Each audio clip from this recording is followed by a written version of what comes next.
Now we're switching guests and topic, looking at food insecurity, Nigeria's rating. Nigeria has once again appeared on the UN and FAO list of countries facing severe food insecurity, alongside nations battling conflict and war-torn countries. And so we're going to look at this issue with Kenneth Eze, who is a farmer. You're welcome. Good morning. Thank you. Good morning. Thank you so much. Good morning.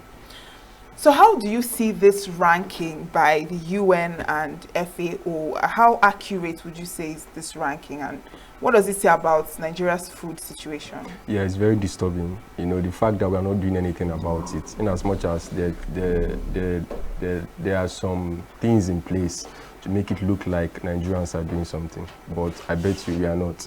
Just like farmers now, they are crying. They are crying because they have gone to farm to cultivate, harvest, and then their influx of food materials, products outside the country into Nigeria, thereby bringing down the prices of these people. Just like a business person, you have projected your profits and losses, and you say, okay, if I sell for this amount, I'm going to get, thereby you just come one morning and you see they have food resources everywhere. That would automatically crash down your own price and make you be at a loss. You see, so they are not like having farmers. There's no synergy between the government and the farmers in these kind of cases, because they're supposed to follow. If they are trying to bring in food influx into the country, should go through the farmers, Nigerian farmers. That's why we have associations. We have AFAN, All Farmers Association of Nigeria. We have Enugu State Young Farmers Association. We have so many farmers groups. We have pig farmers, poultry farmers, livestock farmers. So why are they not going through these organizations to make sure that there is food, there's surplus of food in the country? So it's actually this, and farmers should be crying. We have heard about banditry, you know, kidnapping, the northeast, all these states. So it's really serious. The food security Nigerians rating by FAO is very, very regional and credible. Nigeria has been ranked by the Global Hunger Index 110th out of 127 countries in 2024.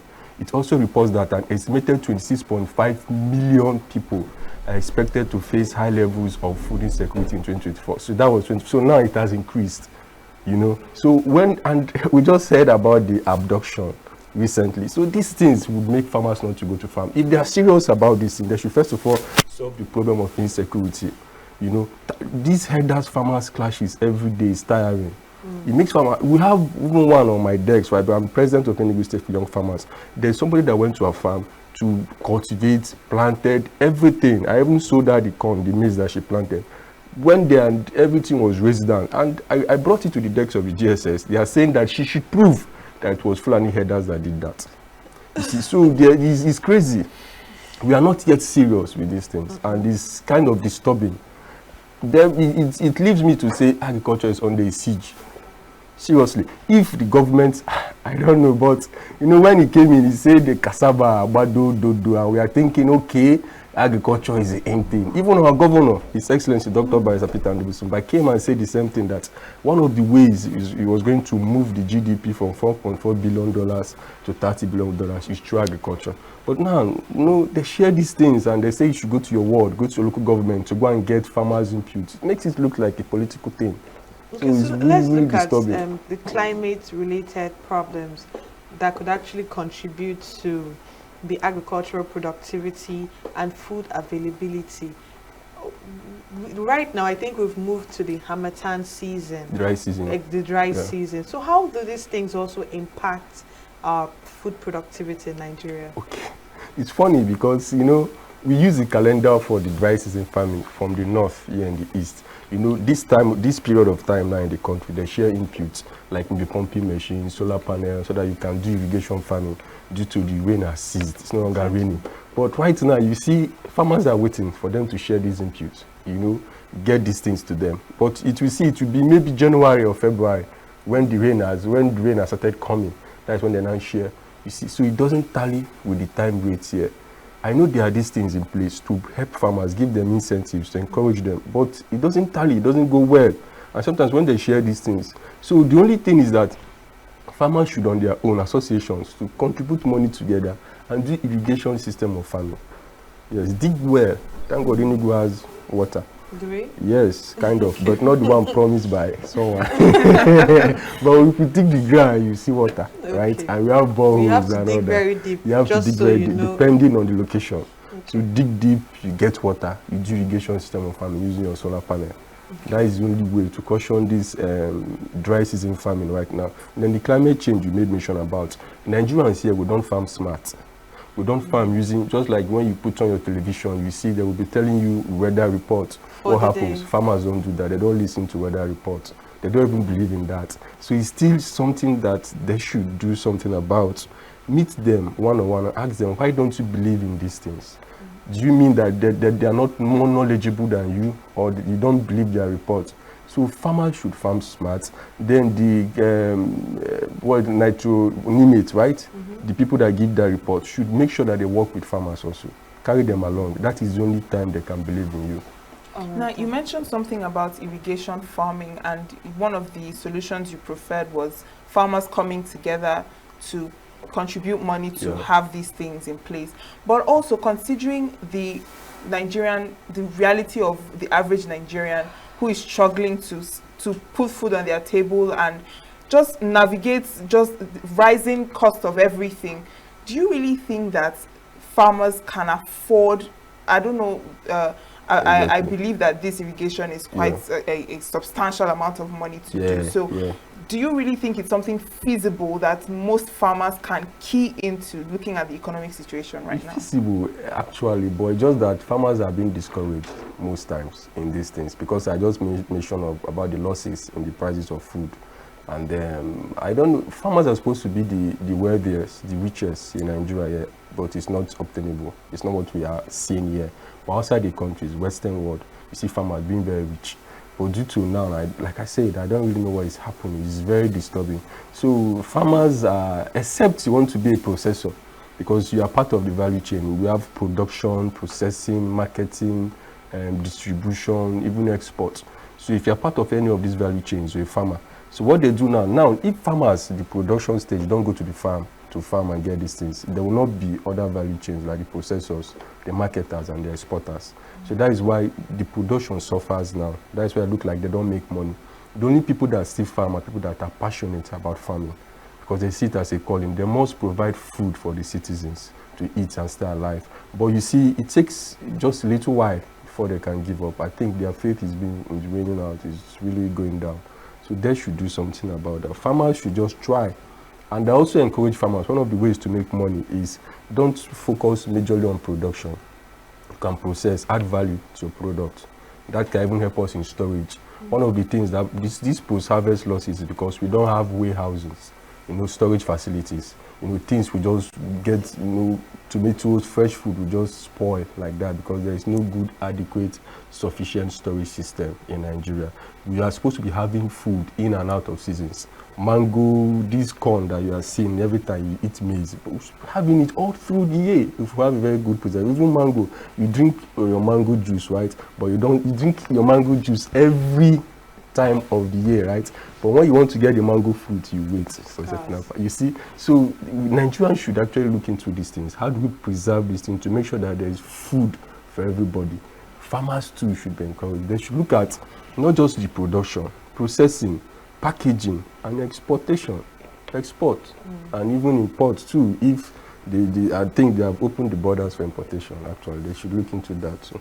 All right, thanks. You just mentioned that some farmers do not subscribe to modern technologies per se. Most of them. Most of them. So being in an association, is it not to drive the association further? Is it not to explore your options? What is the association doing in order to, because mostly when we talk about farmers, we imagine the people in the villages, the people in the remote areas. Tattered, poor, wretched and to be very honest, these people might not have the right amount of education on how to navigate their, businesses. So what does the association do in order to enlighten these people, put them through, bring them to the light, if I must say? Sensitization. I think it was last month we had a program with raw materials under the Ministry of Science and Technology in Enugu. Yes, we had a program on how they can add value to cocoyam. cocoyam is a most searched product in the country now, and it's exportable. We have different varieties of cocoyam. Okay. Then we also have a program coming up on the 5th of December again by Adam Smith. They're trying to teach us agri-technology. Okay. You understand? So we have been doing a lot of sensitization on these people. But change is not something that embrace so suddenly. Okay. So it takes time. But I believe we have lots of young people now coming in, trying to bring that ingenuity into play. You can't talk about agriculture now and still discuss the old ways of doing it. We're talking about modern ways. Now, this sack farming also, we have been propagating for sack farming. Sack farming is what you can do anywhere in the whole world, even if you don't have land. If you have a concrete floor, you can do sack farming. And what is sack farming? Okay. Getting a soil and your manure, mix them, put them in your sack. You can grow any type of crops, pepper, tomatoes, ugu, vegetables. And if you don't want to go through those rigors, you can just contact us. We get the things for you. That is how you can grow your food in a modern way. We have been talking about hydroponics. We're talking about aeroponics, also using water to plant. These things are modern, but these facilities, they need money, input to push all these things. But the only two way we have started pushing for sack farming, which is one of the modern techniques to agriculture. Okay. Now, I want us to look at another aspect of this ranking by the UN. When you were speaking earlier, you gave a number as to the number of Nigerians that would face severe hunger in 2024. Yeah. But just yesterday, Quincy, I don't know if you remember, yesterday we read on the headlines that about 33 million Nigeria risk hunger in 2026. That is next year. Yeah. Now, the UN has warned that inadequate funding could worsen hunger in Nigeria. But some people also see that these warnings are some form of fundraising tools, political or fundraising agendas by these organizations like the UN and the FAO. So do you think that it's something that is also, it's also what is at play in this situation? It's what they are seeing our situation as a fundraising or political agenda, or something like, I want us to look at it. Does it really tally with what with what they say they're going to do for us, right? Yeah. They help. Well, they say the drowning man fears no fall. Whoever is falling, the only thing you can do is to, grapple for help. So if they are saying they want to help us, we don't have any choice than to accept it, because we can't help ourselves. Yeah, just like the other day, a president said he was going to intervene in Nigeria, but we are happy. And as much as we are a sovereign state, we wanted it because we have stayed on this dungeon for long. So any help is help, please. So we should accept it. I know we have this biased mind about it, that they have been here before and they did a lot of evil, bad things, but help is help. You can't say you want to give help to a man who needs help and he rejects it, except the person doesn't need help. Okay, but at the same time, do you think that comparing or placing Nigeria in the same bracket as countries that are currently at war or are in some form of serious conflict, do you think it's fair place? I mean, look at Sudan, look at Congo, look at Somalia. These are countries that are in deep crisis. Do you say it's fair to place Nigeria alongside, those countries? Yeah, this is war. When farmers are not allowed to go freely to their farm to farm anymore, it's war. Exactly. When they are scared of, when they're trying to sell us some things that were made in the lab, when they're trying to do genetic modification and all that to give you something, when they're trying to hold the seeds, when they're trying to make you come beg them for seed to go and plant, it is war. And we are the only ones that can save ourselves here.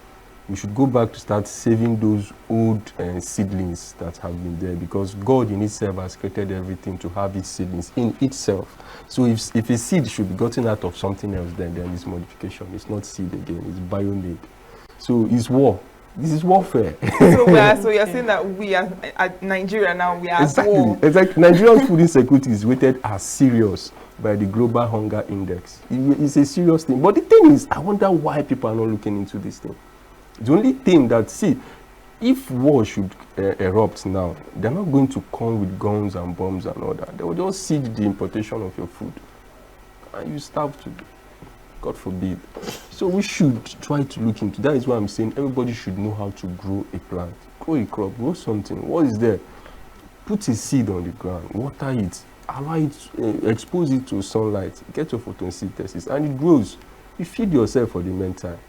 You can actually have varieties of food, and you're actually sure of what you are eating. Exactly. Nowadays, we are not sure of what we are eating. So it's war.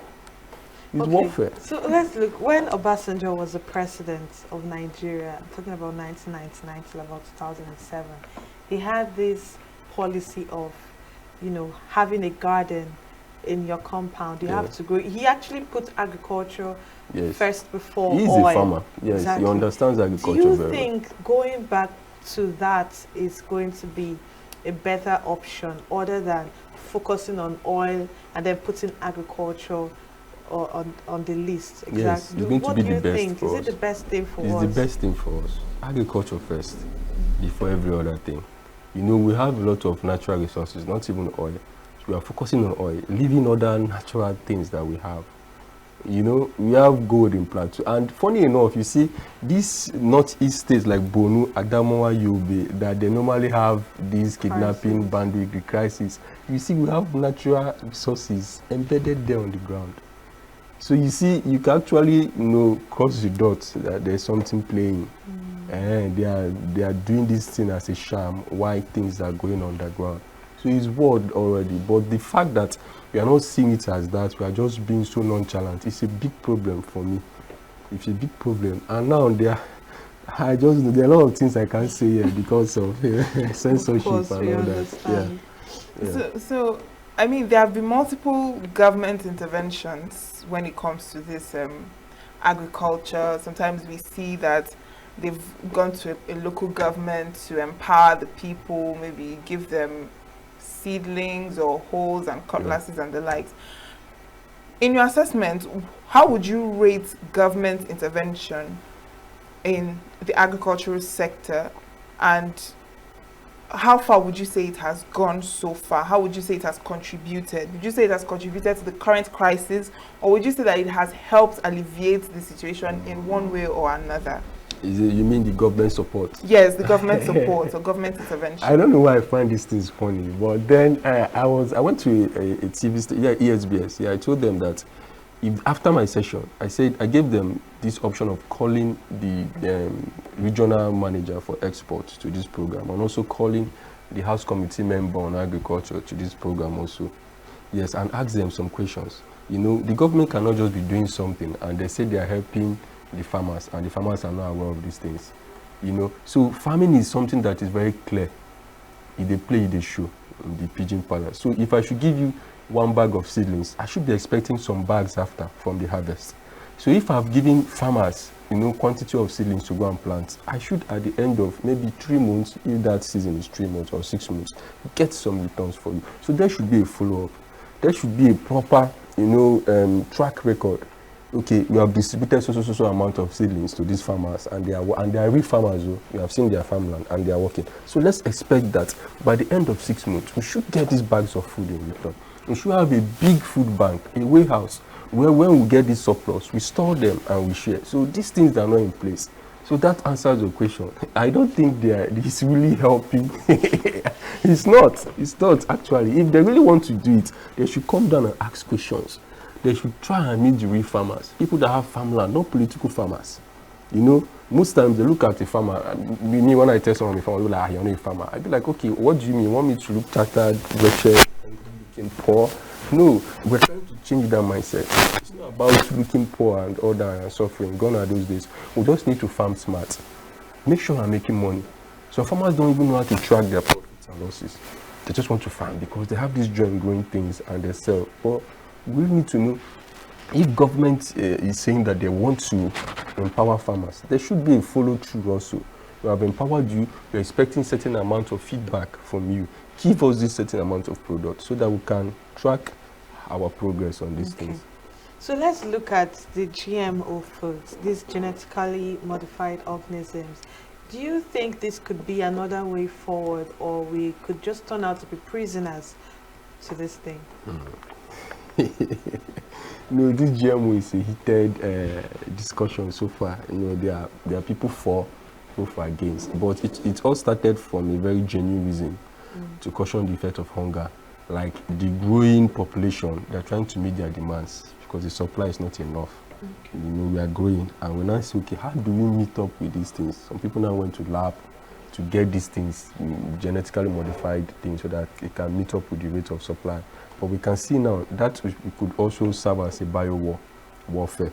You know, if I can go to the lab and get these things, give it to you, you know, all these things, I can actually hoard the original ones. Because just like I said before, every plant should have its seed. And most times, these genetically modified organisms, these plants, they don't have seed in them. The seedlings are not there. Okay. If you just go to the market now to buy a tomatoes, now open the seed, those tiny seeds that you see there, plant them on the ground, they will grow. But sometimes when you get from these GMO seeds, you will not find any of the seedlings there. Even cucumber, watermelon, try these things. Exactly, it's supposed to have seeds. Even the pineapple crown, you know, cut it and plant it in a sack, it will grow. The yam tuber also, the head, plant it, it will grow. Pepper, the same thing. So most of these things, you don't see the seed inside of them. So that is why they're making farmers dependent on them for the seeds. So you see, so I shouldn't depend on you to give me seed. That means you have my life. You can detect what happened to me, what happens to my family, to my government. You understand, with maybe out of a little disagreement or so. So we should look into this thing. If they are saying they want to help farmers, then they should make sure they do it the right way. Yes, they should, you know, give farmers these things, give them money to farm. They need capital. They need land. This land tenure system also, we are using it for real estate without looking at the food that they are going to eat. There should actually be a map out land. The governor is trying, but much is needed. I'd like to have that in Enugu. Now, looking at how Nigeria and Nigerians are reacting to this ranking, do you believe that in the nearest future, Nigeria can realistically start to turn the tide on this agriculture problem that we have right now? Except the Messiah comes up that is ready to die for these things. But if it's just because of this way, if we are going this way, if we continue this way, this line, I don't think there's any help. Somebody should be out there pushing it. Somebody who is not greedy, who is not looking for money, who is not going to be a sellout, that can move this thing. I believe it can work with faith in God. We need someone who is going to come out and say, I need this thing to be done, and we can get it right. But what about the associations? Can't you come out as a union to like... Actually, that is what I'm doing. We have been working with churches. You know, I go to churches to teach them sack farming, modern ways of agriculture, how to make money, agri-technology. I've been to like 5 churches also. And I want to work with CAN, Christian Association of Nigeria. We believe they have the population also, and they have the ears of the government. So, and also we have some House of Assembly members too, like Princess Obi Ajulugu, House of Assembly member in Enugu South Rural. You know, she's also a very good friend of ours. So we are working with it. Even the Commissioner for Agriculture, Honorable Patrick Kubu, who maintains this open door policy. So, but you know, we can't do this alone. We still need more people. We need the support. We need the funds, because we need to get it right. And how we can get it right is by exposing them to information like this, you know, knowledge, new things, telling them that, see, we can do it, we can get it right, we can try it. And we are not just doing it for ourselves alone. We are doing it for our children, generations yet unborn. You know, so let it not be that is me, myself, and I. You know, it doesn't end here also. Okay. We're trying to create a legacy. Okay, let's look at in what ways can the federal governments and state governments collaborate with FAO and other partners to create a long-term solution for food insecurity? Yes, there's one already. There is the NABG, Nigeria Agribusiness Group. Okay. Yes, which I'm part of the regional champions in Southeast. So they have been doing something, you know, trying to, but this has already gone deep. You know, like I said, it starts with the mindset. These people, they have the money, they have the contacts, they have the resources, they have everything. So even if they do this partnership, it should be a genuine way of making sure that these farmers are empowered, not necessarily trying to get them to be under you, to depend on you solely, you know. So that is it. Farmers should just be giving the freedom. Actually, they should be given access to these things. They should solve the problem of insecurity also. that will make them. So this partnership between the government, the federal government, and the farmers should be done in a way that can carry the farmers along. Farmers should participate in the decision making. Yeah. So I believe it's going to work, and it's going to work well. Okay. Are we done? All right. So without further ado, thank you so much for joining us this morning. Our guest, Kenneth Eze, he is a farmer.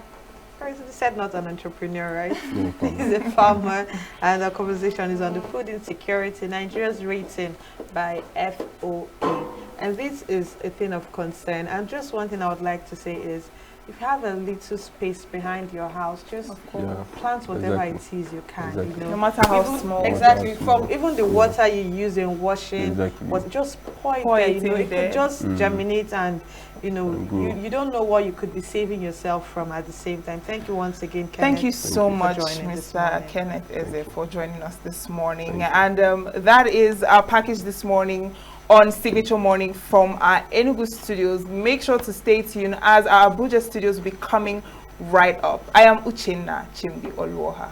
And I am Quinsley Rowland. Stay with us. We are local. The international community is observing. Just finished it. Why the main market is in chaos. People are We are national. Those in support of this motion as amended, say aye. Aye. We have taken the vote by default. We are international. Israeli airstrikes. Donald Trump left us the worst unemployment.